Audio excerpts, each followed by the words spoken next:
Imaginez un quartier chic, moderne, rempli de villas luxueuses et d'immeubles flambant neufs. Des rues bien tracées, éclairées par des lampadaires dernier cri, bordées d'arbres soigneusement alignés. Tout semble parfait. Mais sous ces fondations, sous ce sol bétonné, repose un secret ancien. Un secret qui n'aurait jamais dû être réveillé. Car ce quartier, en réalité, a été construit sur un ancien cimetière oublié.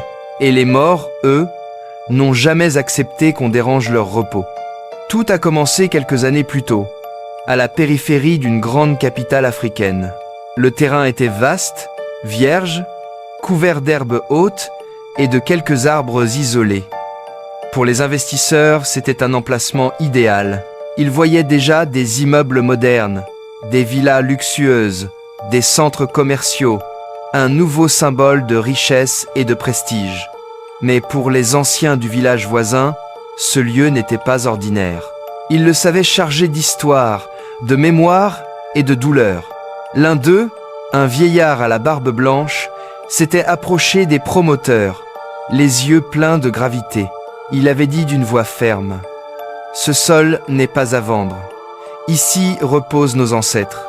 Ne touchez pas à ce lieu. » Mais les investisseurs avaient ri. Pour eux, ce n'était que des superstitions, des légendes inventées pour faire peur. Les contrats furent signés, les bulldozers amenés, et le chantier commença. Dès les premiers jours, les ouvriers sentirent que quelque chose n'allait pas. Leurs outils disparaissaient mystérieusement.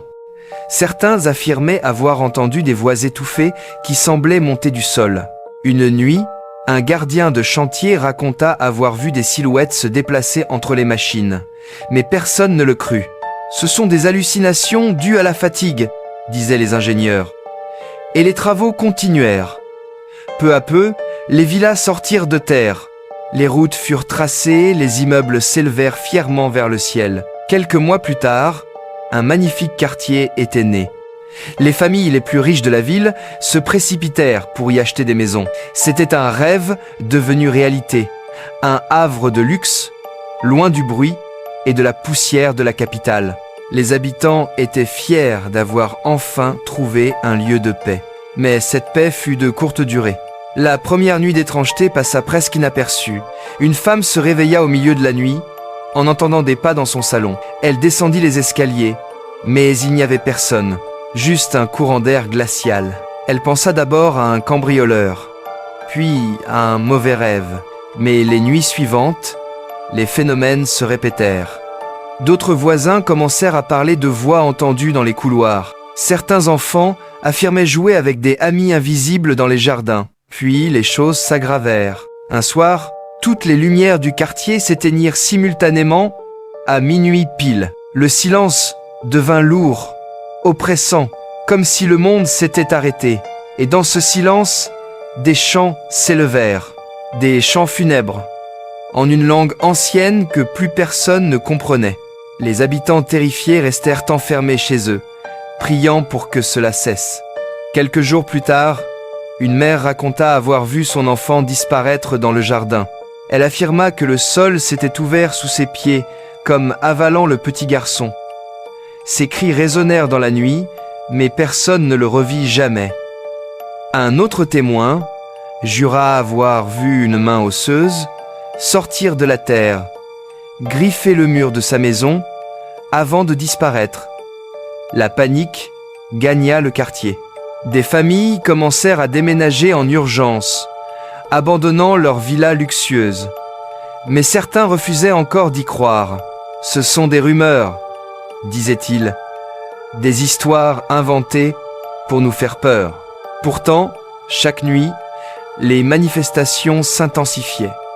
C'est alors qu'un vieil homme, celui qui avait averti les promoteurs dès le départ, revint.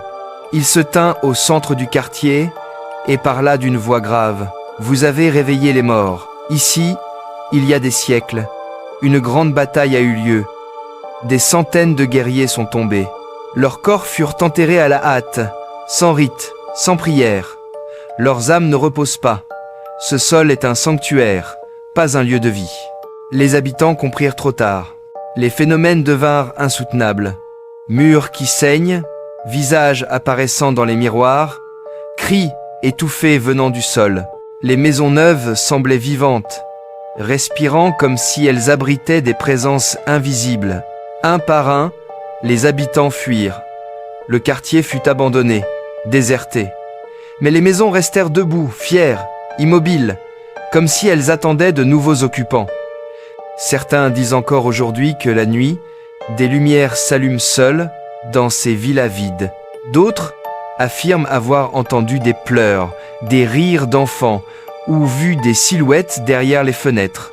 Et vous, oseriez-vous passer une seule nuit dans ce quartier ?